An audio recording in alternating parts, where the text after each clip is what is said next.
നമസ്കാരം, ഞാൻ അജിത. പ്രധാന വാർത്തകൾ. കോട്ടയം മെഡിക്കൽ കോളേജ് ആശുപത്രിയിൽ ഭൂഗർഭപാത നിർമ്മാണത്തിന് തുടക്കം. അപകടരഹിതമായി റോഡ് മുറിച്ചു കടക്കാം. 3 മാസം കൊണ്ട് പണികൾ പൂർത്തിയാകുമെന്ന് മന്ത്രി VN വാസവൻ. ലോക്സഭാ തെരഞ്ഞെടുപ്പ്. BDJS മാവേലിക്കരയിലും ചാലക്കുടിയിലും സ്ഥാനാർത്ഥികളെ പ്രഖ്യാപിച്ചു. കോട്ടയത്ത് തുഷാർ വെള്ളാപ്പള്ളി മത്സരിക്കും. വേനൽ ചൂടിൽ കാർഷിക വിളകൾ കരിയുന്നു. കൃഷി നനയ്ക്കാൻ സൗകര്യമില്ലാതെ കർഷകർ വലയുന്നു. കൃഷി വകുപ്പിന്റെ ഡ്രിപ്പ് ഇറിഗേഷൻ പദ്ധതി നിലച്ചത് കർഷകർക്ക് തിരിച്ചടിയായി. വാർത്തകൾ വിശദമായി. കോട്ടയം മെഡിക്കൽ കോളേജ് ആശുപത്രി ഭൂഗർഭ പ്രവേശന പാതയുടെ നിർമ്മാണത്തിന് തുടക്കം. സഹകരണ തുറമുഖ വകുപ്പ് മന്ത്രി VN വാസവൻ നിർമ്മാണോദ്ഘാടനം നിർവഹിച്ചു. ആശുപത്രിക്ക് പുതിയ പ്രവേശന കവാടവും നിർമ്മിക്കും. 3 മാസം കൊണ്ട് പണികൾ പൂർത്തിയാക്കുമെന്ന് കരാറുകാർ അറിയിച്ചതായി മന്ത്രി പറഞ്ഞു.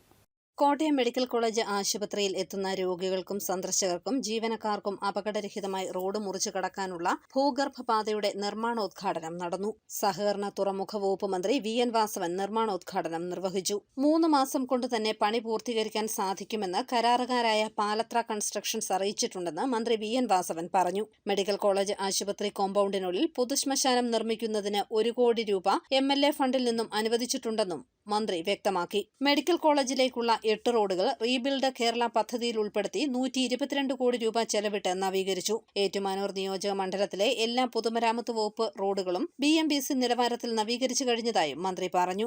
വർഷങ്ങളായി നമ്മുടെ ഗാന്ധി റോഡ് വലിയ രൂപത്തിൽ ഇടുങ്ങിയ രൂപത്തിൽ കഴിഞ്ഞിരുന്നു.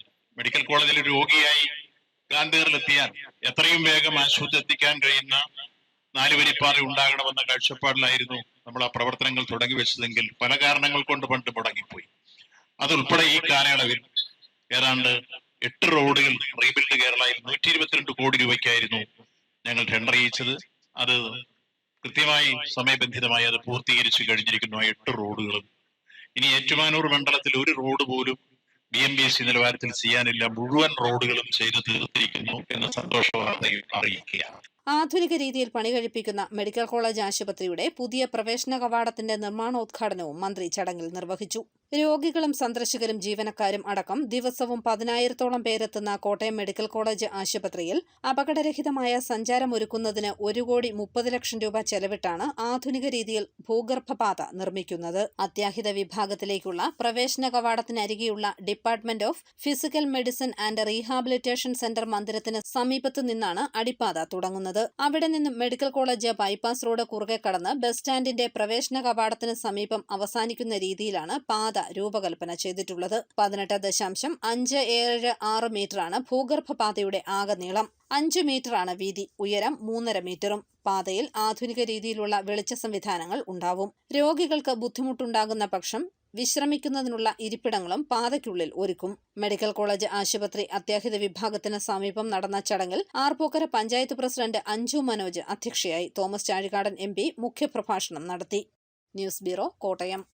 ലോക്സഭാ തെരഞ്ഞെടുപ്പിൽ 2 സീറ്റുകളിൽ BDJS സ്ഥാനാർത്ഥികളെ പ്രഖ്യാപിച്ചു. മാവേലിക്കരയിലെയും ചാലക്കുടിയിലെയും സ്ഥാനാർത്ഥികളെയാണ് പ്രഖ്യാപിച്ചത്. കോട്ടയത്ത് അടുത്ത ദിവസം സ്ഥാനാർത്ഥിയെ പ്രഖ്യാപിക്കുമെന്നും താൻ തന്നെ മത്സരിക്കാൻ സാധ്യതയുണ്ടെന്നും സംസ്ഥാന പ്രസിഡന്റ് തുഷാർ വെള്ളാപ്പള്ളി കോട്ടയത്ത് പറഞ്ഞു. ലോക്സഭാ തെരഞ്ഞെടുപ്പ് 2 സീറ്റുകളിൽ BDJS സ്ഥാനാർത്ഥികളെ പ്രഖ്യാപിച്ചു. മാവേലിക്കരയിൽ ബൈജു കലാശാലയും ചാലക്കുടിയിൽ K ഉണ്ണികൃഷ്ണനും മത്സരിക്കും. കോട്ടയത്ത് നടന്ന വാർത്താസമ്മേളനത്തിൽ BDJS സംസ്ഥാന പ്രസിഡന്റ് തുഷാർ വെള്ളാപ്പള്ളിയാണ് സ്ഥാനാർത്ഥികളെ പ്രഖ്യാപിച്ചത്. ഇന്നലെ ചേർന്ന സംസ്ഥാന എക്സിക്യൂട്ടീവാണ് 2 മണ്ഡലങ്ങളിലെ സ്ഥാനാർത്ഥികളെ തീരുമാനിച്ചുകൊണ്ട് അംഗീകാരം നൽകിയത്. ഇടുക്കി, കോട്ടയം മണ്ഡലങ്ങളിലെ സ്ഥാനാർത്ഥികളെ 2 ദിവസത്തിനുള്ളിൽ പ്രഖ്യാപിക്കും. ഈ സീറ്റുകളിൽ സ്ഥാനാർത്ഥി ആരാണെന്നുള്ളതിൽ അന്തിമ തീരുമാനമായിട്ടില്ലെന്നും തുഷാർ പറഞ്ഞു. ഞങ്ങൾ ഒരു പാർട്ടി എന്നുള്ള നിലയ്ക്ക് പാർട്ടിക്ക് തീരുമാനമെടുക്കാം.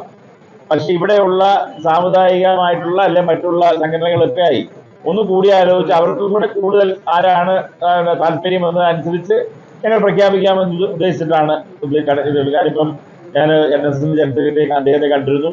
അതിനുശേഷം ഇവിടെയുള്ള ബാക്കിയുള്ള സഭകളുടെ നേതാക്കന്മാർ, അതിലെ ബിഷപ്പുമാരെല്ലാം കാണാനുണ്ട്. അവരെല്ലാം കണ്ട ശേഷം മാത്രം നമ്മുടെ കോട്ടയത്തെയും ഇടുക്കിയിലേക്കും സ്ഥാനാർത്ഥികളെ നിശ്ചയിച്ച് പ്രഖ്യാപിക്കാം എന്നുള്ളതാണ് ഞങ്ങൾ തീരുമാനിച്ചത്. അതുകൊണ്ടാണ് വൈകിക്കുന്നത്. എന്നാൽ കോട്ടയത്ത് താൻ തന്നെ മത്സരിക്കാൻ സാധ്യതയുണ്ടെന്നും അദ്ദേഹം ഒരു ചോദ്യത്തിന് മറുപടിയായി പറഞ്ഞു. മതമേലക്ഷന്മാർ ഉൾപ്പെടെയുള്ളവരെ കൂടി കണ്ട ശേഷമായിരിക്കും ഈ മണ്ഡലങ്ങളിലെ സ്ഥാനാർത്ഥികളെ പ്രഖ്യാപിക്കുക. PC ജോർജിന്റെ പരാമർശങ്ങൾ തന്റെ വിഷയമല്ലെന്നും തുഷാർ വെള്ളാപ്പള്ളി പറഞ്ഞു. News bureau, Kottayam.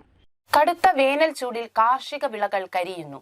ജല ദൗർലഭ്യം കാരണം കൃഷി നനയ്ക്കാൻ സൗകര്യമില്ലാതെ കർഷകർ വലയുന്നു. വേനൽക്കാലത്ത് കർഷകർക്ക് പ്രയോജനപ്പെടേണ്ട കൃഷി വകുപ്പിന്റെ ഡ്രിപ്പ് ഇറിഗേഷൻ പദ്ധതി നിലച്ചതോടെ കർഷകർ പ്രതിസന്ധിയിലായിരിക്കുകയാണ്.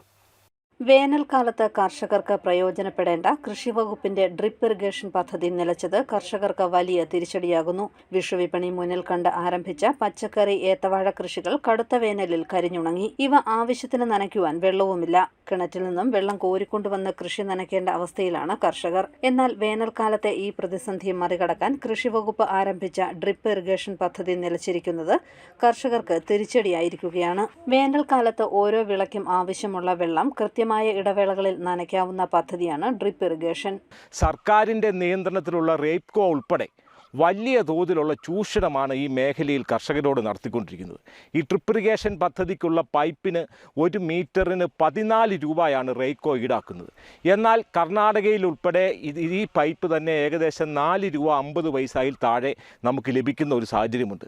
ഇതുമായിട്ട് ബന്ധപ്പെട്ടുള്ള ഈ പറയുന്ന കണക്ടറുകൾ ഉൾപ്പെടെ 5 രൂപയ്ക്ക് മുകളിലാണ് ഇവിടെ വിലയെങ്കിൽ മറ്റ് സംസ്ഥാനങ്ങളിൽ അതിന് 1 രൂപ 50 പൈസ വരെ വിലയുള്ളൂ.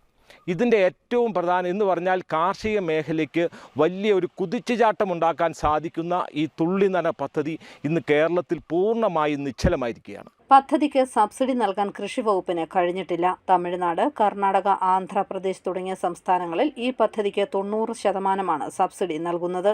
എന്നാൽ സംസ്ഥാനത്ത് കൃഷിവകുപ്പ് ഉണർന്നു പ്രവർത്തിക്കാത്തതിനാൽ പദ്ധതി ഏൽപ്പിച്ച ഭൂരിഭാഗം ഏജൻസികളും പിന്മാറി. പൈപ്പിനും അനുബന്ധ സാമഗ്രികൾക്കും സർക്കാരിന്റെ റേഡ്കോ അമിത വിലയാണ് കർഷകരിൽ നിന്നും ഈടാക്കുന്നത്. വിഷുവിപണി മുന്നിൽ കണ്ട് വായ്പയെടുത്ത് കൃഷിയിറക്കിയ കർഷകർ കടുത്ത വേനലിൽ കൃഷി നശിക്കുന്നത് മൂലം വലിയ സാമ്പത്തിക നഷ്ടമാണ് നേരിടാൻ പോകുന്നത്. കൃഷിവകുപ്പും സർക്കാരും ഇനിയെങ്കിലും അനാസ്ഥ അവസാനിപ്പിക്കണമെന്നാണ് കർഷകരുടെ ആവശ്യം. News bureau, Kottayam. Vijayapuram social service സൊസൈറ്റിയുടെ നേതൃത്വത്തിൽ വനിതാ ദിനം ആഘോഷിച്ചു. വനിതകളുടെ വിവിധങ്ങളായ കലാപരിപാടികളും അരങ്ങേറി. വിജയപുരം സോഷ്യൽ സർവീസ് സൊസൈറ്റിയുടെ നേതൃത്വത്തിൽ വനിതാ ദിനം ആഘോഷിച്ചു. കോട്ടയം ഗുഡ് ഷെപ്പേർഡ് കാർമൽ ഹാളിൽ ജില്ലാ കളക്ടർ വിഘ്നേശ്വരി IAS ഉദ്ഘാടനം ചെയ്തു. വിജയപുരം രൂപത സഹായ മെത്രാൻ ഡോക്ടർ ജസ്റ്റിൻ മടത്തിപ്പറമ്പിൽ അധ്യക്ഷത വഹിച്ച സമ്മേളനത്തിൽ സാമൂഹ്യ പ്രവർത്തക മിനി കെ ഫിലിപ്പ് മുഖ്യപ്രഭാഷണം നടത്തി. VSSS executive director father Augustine Binoy Mecheril, assistant director father Linus Bivera, father Joseph Tharayil, father Wilson Kappatt തുടങ്ങിയവർ പങ്കെടുത്തു. ആഘോഷ പരിപാടികൾക്ക് മുന്നോടിയായി നടന്ന വനിതാ ദിനാഘോഷ rally municipal chairperson Binsy Sebastian flag off ചെയ്തു. വനിതകളുടെ വിവിധ കലാപരിപാടികളും നടന്നു.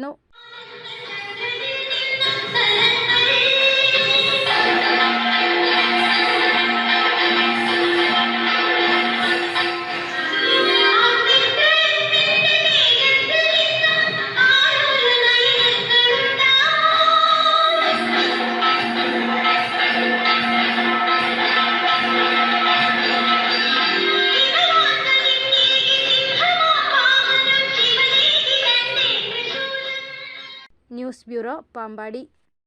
സംസ്ഥാനത്ത് വീണ്ടും സ്വർണ്ണവില വർദ്ധിച്ചു. ശനിയാഴ്ച 1 പവൻ സ്വർണത്തിന് 400 രൂപയാണ് വർദ്ധിച്ചത്. ഇതോടെ 1 പവൻ സ്വർണത്തിന് 48,600 രൂപയായി. 1 ഗ്രാം സ്വർണത്തിന് 6,075 രൂപ നൽകണം. സ്വർണത്തിന്റെ ഇന്നുവരെയുള്ളതിൽ വെച്ച് ഏറ്റവും വലിയ നിരക്കാണിത്. NDA കോട്ടയം പാർലമെന്റ് തെരഞ്ഞെടുപ്പ് കമ്മിറ്റി ഓഫീസ് ഉദ്ഘാടനം ചെയ്തു. NDA സംസ്ഥാന ചെയർമാൻ K. സുരേന്ദ്രൻ ഉദ്ഘാടനം ചെയ്തു.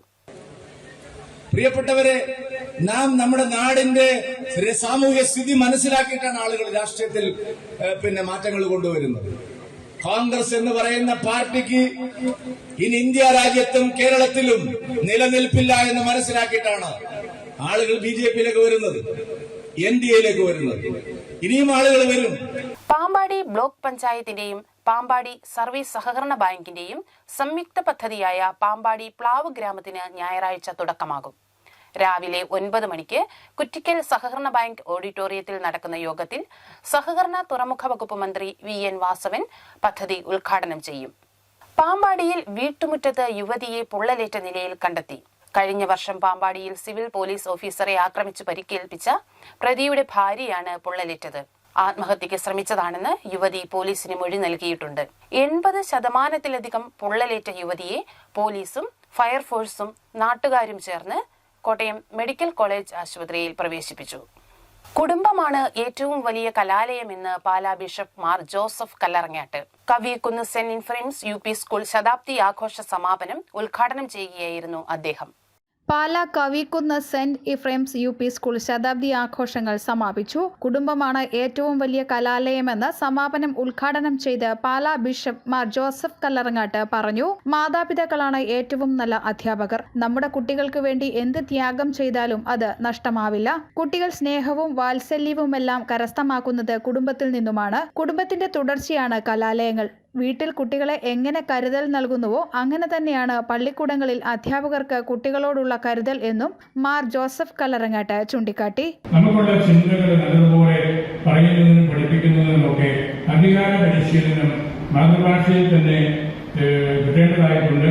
മലയാളത്തെക്കുറിച്ച് കൂടുതലായിട്ടുള്ള പഠനങ്ങളൊക്കെ ഈ നാടുകളിൽ വരുന്നുണ്ട്. എങ്കിലും മലയാള പള്ളിക്കൂടങ്ങളോടുള്ള ഒരു അവജ്ഞ നമ്മുടെയൊക്കെ മനസ്സിൽ ഉണ്ട്.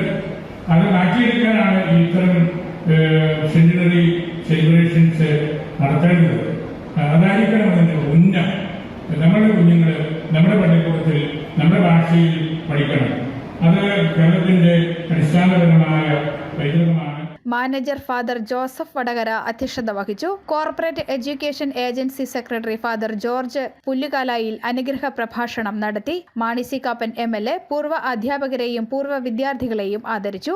ശതാബ്ദി സ്മാരക സ്റ്റാമ്പിന്റെ പ്രകാശനവും ഫിലാറ്റലി ക്ലബിന്റെ ഉദ്ഘാടനവും municipal chairman Shaju V Thuruthan നിർവഹിച്ചു. മുനിസിപ്പൽ കൌൺസിലർമാരായ Jose J Cheerankuzhy, Baiju Kollamparambil, Siji Tony, പൂർവ്വ വിദ്യാർത്ഥികളായ Austin Eapen Ancheril, doctor KE George Kutty Kadalikattil, മുൻ councillor Antony Maliyekkal, PTA president Tony Antony തുടങ്ങിയവർ പങ്കെടുത്തു. പൂർവ്വ വിദ്യാർത്ഥിയായ ജസ്റ്റിൻ എബ്രഹാം തയ്യാറാക്കിയ പെയിന്റിംഗ് ചിത്രങ്ങളുടെ എക്സിബിഷനും ഉണ്ടായിരുന്നു. News bureau, Pala.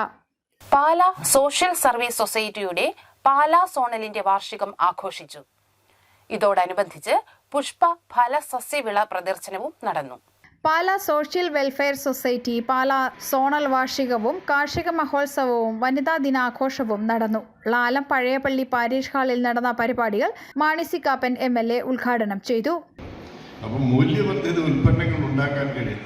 നമ്മൾ തന്നെ ഒരു ഏത്തവാഴയും പാളയംകുളം വാഴയും വെട്ടിക്കഴിഞ്ഞ് കഴിഞ്ഞാൽ കൊല വെട്ടിയെടുത്ത് കഴിഞ്ഞാൽ ആ വാഴയുടെ പെട്ടി അവിടെ നിന്ന് പോവാം. അത് രണ്ടും എടുത്തിട്ട് പെട്ടി വാഴപ്പെട്ടിയും പയറും അത് ടെട്രാ പാക്കിലാക്കി കയറ്റി അയക്കാൻ പറ്റിയത്. അല്ലെങ്കിൽ അത് ഭയങ്കര ഹെൽത്തി ഫുഡല്ലേ. അതൊരു വാഴച്ചുണ്ടും പയറും. അത് കർഷകരുടെ രണ്ട് അഡീഷണൽ ഉൽപ്പന്നങ്ങളാക്കി മാർക്കറ്റ് ഇറക്കാൻ ഈ രണ്ടെണ്ണത്തിന് 10 രൂപ വെച്ച് എക്സ്ട്രാ കിട്ടും ഒരു വാഴ. അപ്പം അത്തരം സംവിധാനങ്ങളിലേക്ക് നീങ്ങിയെങ്കിൽ മാത്രമേ കൃഷി ലാഭകരമായി കൊണ്ടുപോകാൻ കഴിയൂ. PSWS Pala zone director father George Ozhukayil അധ്യക്ഷത വഹിച്ചു. പാലാ നഗരസഭ ചെയർമാൻ ഷാജു വി തുരുത്തൻ കാർഷിക മഹോത്സവം ഉദ്ഘാടനം ചെയ്തു. PSWS രൂപത director father Thomas Kizhakkel, sister Josmitha, Lalam Pazhayapally വികാരി ഫാദർ ജോസഫ് തടത്തിൽ, നഗരസഭാ കൌൺസിലർമാരായ സാവിയോ കാവുകാട്ട്, ഷീജ ജിനോ, ഷീബ ജിയോ തുടങ്ങിയവർ പങ്കെടുത്തു. പുഷ്പഫല സസ്യവിള പ്രദർശനം കാർഷിക മഹോത്സവത്തോടനുബന്ധിച്ച് നടന്നു. News bureau, Pala. അറിയിപ്പ്. കാഞ്ഞിരപ്പള്ളി ITDP ഓഫീസിന്റെ കീഴിലുള്ള Ettumanoor government model residential girls സ്കൂളിൽ ദിവസവേതനാടിസ്ഥാനത്തിൽ താൽക്കാലികമായി അധ്യാപകരെ നിയമിക്കുന്നു. PSC നിഷ്കർഷിക്കുന്ന യോഗ്യതയുള്ളവരിൽ നിന്നാണ് അപേക്ഷ ക്ഷണിച്ചിരിക്കുന്നത്. HSS ടിയിൽ English, Malayalam, history, political science, commerce, computer science, economics, sociology എന്നീ വിഷയങ്ങളും ഹൈസ്കൂൾ വിഭാഗത്തിൽ മലയാളം, ഫിസിക്കൽ എഡ്യൂക്കേഷൻ വിഷയങ്ങളിലെ അധ്യാപക തസ്തികയിലേക്കും MCRT തസ്തികയിലുമാണ് ഒഴിവ്. സ്കൂളുകളിൽ താമസിച്ച് പഠിപ്പിക്കാൻ താൽപ്പര്യമുള്ളവർ അപേക്ഷിച്ചാൽ മതി. വെള്ളക്കടലാസിൽ ബയോഡേറ്റയും യോഗ്യതാ പ്രമാണങ്ങളുടെ സാക്ഷ്യപ്പെടുത്തിയ പകർപ്പും സഹിതം അപേക്ഷ ഏപ്രിൽ 15 വൈകുന്നേരം 5 മണിക്കകം project officer ITDP Kanjirappally mini civil station എന്ന വിലാസത്തിൽ നേരിട്ടോ തപാൽ വഴിയോ ലഭ്യമാക്കണം. ഫോൺ 048282 202751. നാട്ടകം സർക്കാർ പോളിടെക്നിക് കോളേജിൽ സാനിറ്ററി നാപ്കിൻ ഇൻസിനറേറ്റർ വിതരണം ചെയ്യുന്നതിന് കൊട്ടേഷൻ ക്ഷണിച്ചു. കൊട്ടേഷനുകൾ മാർച്ച് 26 രാവിലെ 11 മണി വരെ സ്വീകരിക്കും. അന്നേ ദിവസം ഉച്ചകഴിഞ്ഞ് 2 മണിക്ക് തുറക്കും. വിവരങ്ങൾക്ക് ഫോൺ 0481236110. കേരള സർക്കാർ സ്ഥാപനമായ സീഡിറ്റ് സ്കൂൾ വിദ്യാർത്ഥികൾക്കായി അവധിക്കാല കമ്പ്യൂട്ടർ പരിശീലനം നൽകുന്നു. 5 മുതൽ +2 വരെയുള്ളവർക്കാണ് അവസരം. പൈത്തൺ, ജാവ പ്രോഗ്രാമിംഗ് ഭാഷകൾ, graphic designing, web designing, desktop publishing, animation, office automation, accounting, hardware, networking, robotics, video, surveillance തുടങ്ങി 20 കോഴ്സുകളിലും വൈബ്രന്റ് ITയിലും സീഡിറ്റിന്റെ അംഗീകൃത പരിശീലന കേന്ദ്രങ്ങളിലൂടെയാണ് പരിശീലനം. 2 മാസ പരിശീലനം ഏപ്രിൽ 1 ആരംഭിക്കും. പങ്കെടുക്കുന്ന എല്ലാ കുട്ടികൾക്കും ടെക്സ്റ്റ് ബുക്കും സ്കൂൾ ബാഗും സൗജന്യമായി നൽകും. വിശദ വിവരങ്ങൾക്ക് വെബ്സൈറ്റ് www.tet.cedit.org. പ്രധാന വാർത്തകൾ ഒരിക്കൽ കൂടി. കോട്ടയം മെഡിക്കൽ കോളേജ് ആശുപത്രിയിൽ ഭൂഗർഭപാത നിർമ്മാണത്തിന് തുടക്കം. അപകടരഹിതമായി റോഡ് മുറിച്ചു കടക്കാം. 3 മാസം കൊണ്ട് പണികൾ പൂർത്തിയാകുമെന്ന് മന്ത്രി VN വാസവൻ. ലോക്സഭാ തെരഞ്ഞെടുപ്പ്. BDJS മാവേലിക്കരയിലും ചാലക്കുടിയിലും സ്ഥാനാർത്ഥികളെ പ്രഖ്യാപിച്ചു. കോട്ടയത്ത് തുഷാർ വെള്ളാപ്പള്ളി മത്സരിക്കും. വേനൽ ചൂടിൽ കാർഷിക വിളകൾ കരിയുന്നു. കൃഷി നനയ്ക്കാൻ സൗകര്യമില്ലാതെ കർഷകർ വലയുന്നു. കൃഷി വകുപ്പിന്റെ ഡ്രിപ്പ് ഇറിഗേഷൻ പദ്ധതി നിലച്ചത് കർഷകർക്ക് തിരിച്ചടിയായി. ഈ ബുള്ളറ്റിൻ പൂർണ്ണമാകുന്നു. നമസ്കാരം.